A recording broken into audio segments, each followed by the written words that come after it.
Hello and welcome back to the channel. I'm Dan, and this is Forlorn Hobbies. Hello and welcome back to the channel.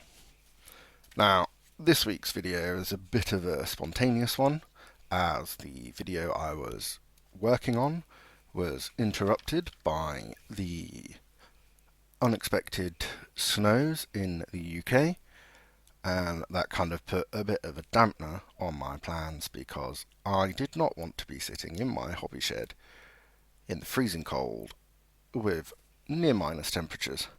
So I've come up with a quick showcase video, seeing as I'm in an Egyptian kind of mood today, as I am trying out my Egyptian force in Silver Bayonet later at the club, and I thought what better way than to help boost that mood than by showcasing my Egyptian themed terrain. So here I've got all my terrain laid out on a smallish kind of 3.5 foot table. It would have been bigger, but I've got a lot of crap on my hobby desk at the moment, so the space is quite limited. Now, all these terrain are 3D prints that I've done myself on an FDM printer.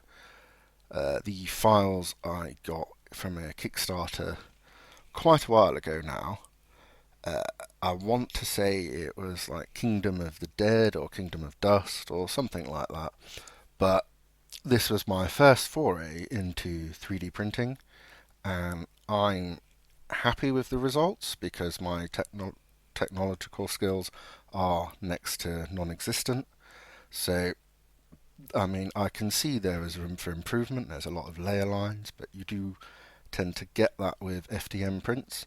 But on the whole, I'm very happy with how this has turned out. Now, I've gone for lots of kind of loose scatter terrain because I wanted to print whole files as opposed to slice and dice where I had to put it together, because I wasn't sure about how to set that up correctly at the time. So I just went with the one piece things, and then I've created a um, kind of a wide variety using similar bits over and over.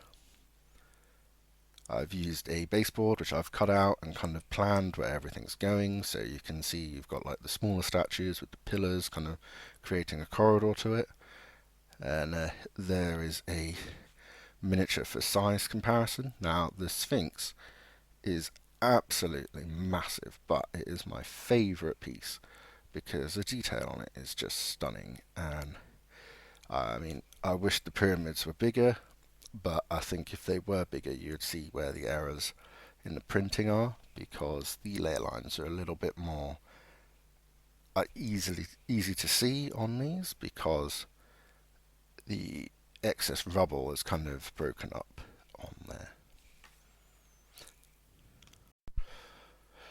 Overall, I think the table gives off a very good theme. The aesthetics of it is really well, they work really well together, and I think this is useful for games on a dense table such as Silver Bayonet, or a bit more spread out where you can play fantasy with your Tomb Kings, or even historicals from kind of Roman era, Dark Ages, the Caliphates, the Crusades, even Napoleonics with trying to take out the nose with a cannon. You know, so I think it has a great amount of versatility, and I cannot wait to start playing games on it. When it came to painting the terrain, I used a very quick method that revolved around rattle cans. As you can see, I've got three predominant colours.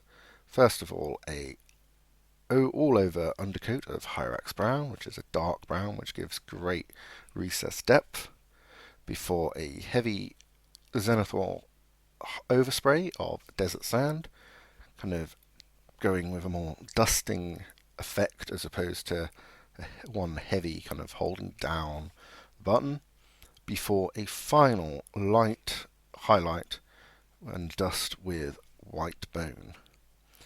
Now, once I had all these layers built up, I applied a thin down wash of Agrax Earthshade over the entire thing before painting all the sand and rocks areas. And the final stage was to give an all-over heavy dry brush with bleach bone to both the textured areas and the printed areas. And with that, it was time for some flock just to make it pop a little bit more. I know it's not strictly accurate for Egypt, however, I think it just gives it a little bit more emphasis on the stonework and breaks it up a bit, and I'm really happy with the overall result.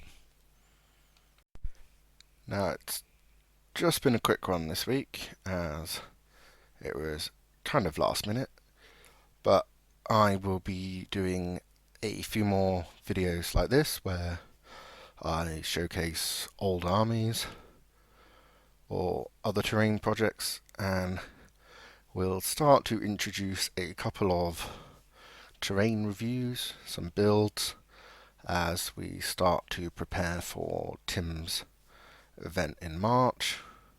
So hopefully you'll stick around and see them when they come out, and I hope to see you next time. Thanks for watching. Please remember to like and subscribe.